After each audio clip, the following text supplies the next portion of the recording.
죄책감과 관련해서 기억해야 되는 게 있는데요, 나 자신에 대해서는 하나님의 택하심에 대한 확신, 의롭다 하심에 대한 확신으로 맞서야 되지만 한 가지 더 있습니다.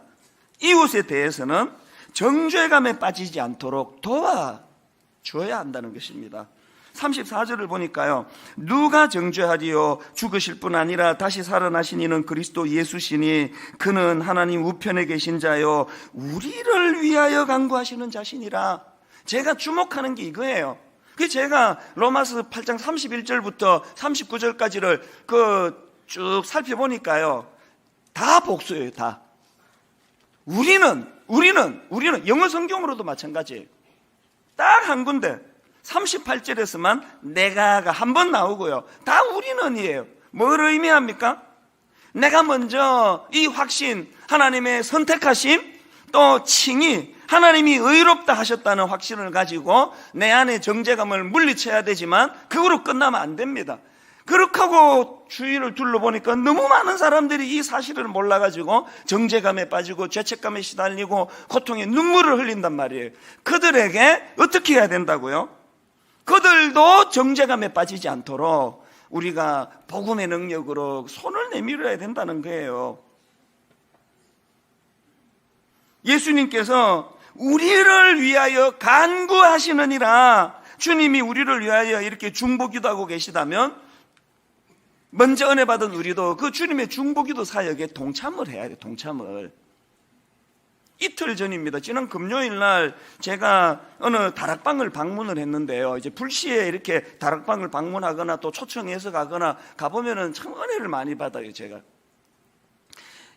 오전에 여성분들이 이제 한 8명, 9명 그렇게 이제 모여 계시더라고요. 제가 가니까 이제 본인들을 소개하셔야 되잖아요. 저는 누굽니다 소개하는데요, 한 자매님이요, 벌써 그때부터 이제 눈이 이제 젖어 있어요. 이미.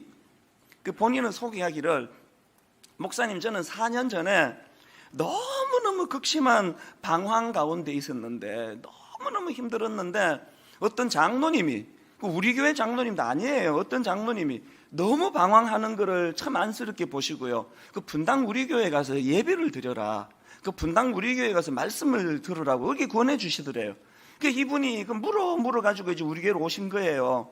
우리 교회 오셔가지고 첫날 그냥 하나님이 은혜를 부어주셔가지고 막 얼마나 많이 울고 그분 표현으로요, 설교 끝나고 통성기도 하는데 옆에 분들이 자기를 위해 축복하며 기도하는 것 같더라는 거예요.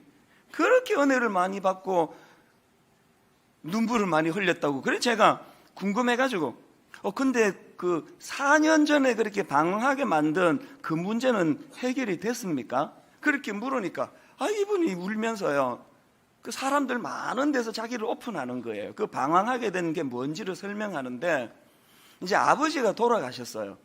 그리고 또 어머니가 스스로 목숨을 끊으신 거예요. 자녀 입장에서 이게 얼마나 충격적이고 또 가슴 아픈 일입니까? 사단은 찬스의 귀재 아닙니까? 여러분, 어머니가 그렇게 돌아가신 게 그게 자식 잘못입니까? 사단은 막 기회만 있으면 그 짓으로 참소를 하니까 이제 이 자매님이 이제 너무 방황을 한 거예요. 그렇게 방황하고 있을 때 장로님 말씀 듣고 우리 교회 와서 이제 예배를 드리기 시작했는데, 지금은요 1:1 우리 교회 가는 복음 프로그램 양육을 받는데 막 얼마나 양육 속에서 치유의 능력이 나타나고 복음이 있는지 요즘에는 막 그렇게 감격스러우시다고 그렇게 많이 우시더라고요. 제가 그 모습을 이렇게 보다가 장로님이라는 분 참 귀한 분이다. 여러분, 그날 장로님이 자기가 가진 지식 가지고 혹은 뭐 심리적인 요법으로 이렇게 하질 않고 하나님 앞으로 가서 말씀을 들으라, 말씀을. 그렇게 구원하신 그게 이분을 치유하게 만든 결정적인 도구가 됐지 않습니까? 장로님은 어떻게 그렇게 조언할 수 있었을까요? 장로님이 아시는 게 하나 있었습니다. 여러분, 아까 제가 읽어드렸던 계시록 12장 10절을 다시 보십시오.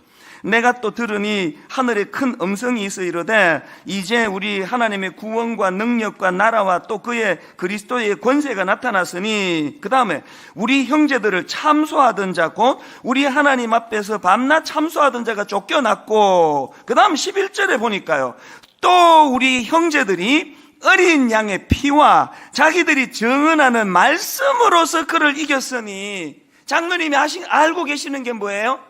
그 내면의 상처, 그 내면의 가슴이 찢어지는 아픔, 사단의 참소, 이걸 이기게 하는 건 어린 양의 피, 예수 그리스도의 십자가와 말씀이라는 게 말씀. 그걸 알고 계셨으니까 그렇게 교회 가서 예배를 드리라고 권했고, 그 장로님의 권면은 너무나 아름다운 주요한 권면이 돼서 지금 이 자매님이 치유의 눈물을 흘리고 있는 거거든요. 저는 그날 그 자매님의 간증을 들으면서 참 감사했습니다. 두 가지가 감사했는데요. 하나는 아직도 우리 교회 예배에 이런 우는 자의 눈물을 닦아주는 치유의 역사가 일어나고 있구나. 얼마나 기쁜 일입니까? 저 확신합니다. 오늘 이 순간 예배 드리는 이 시간에 심지어는 외국에서 영상으로도 이 예배를 이제 월요일 되면 듣고 하시는데요. 오늘 이 말씀을 듣고 있는 곳곳 세계 곳곳에 있는 믿는 자들이 오늘 이 말씀을 통하여 치유가 일어나는 사건을 경험하게 될 줄로 믿습니다. 지금 어느 곳에선가 그 기쁨의 눈물을 흘리고 계시는 분이 계실 거예요. 그런가 하면 그날 내가 또 기뻤던 게요, 다락방 공동체가 너무 아름다운 거예요. 또 이제 옆에 있던 자매님이 지금 경제적인 문제로 너무너무 힘든 그 오픈하기 어려운 문제를 자기가 오픈하면서 같이 울고 그렇게 손을 잡아주고 그러는 걸 보면서 너무 감사했습니다. 오늘 우리는요, 먼저 내가 이 로마서 8장과 또 로마서 전체에 흐르는 복음의 도리를 깨달은 사람들은 내가 먼저 자유함을 누리고 정죄함으로부터 자유하고 그거로 끝나는 게 아니라 오늘 몰라서 정죄당하고 있는 누군가에게 찾아가 손을 잡아주는 이런 일들을 행하게 되시기를 바랍니다. 여러분 부탁드리는데요, 그 장로님처럼 이 마음을 상한, 그래서 울고 있는 지체에게 가이드가 좀 되어주세요.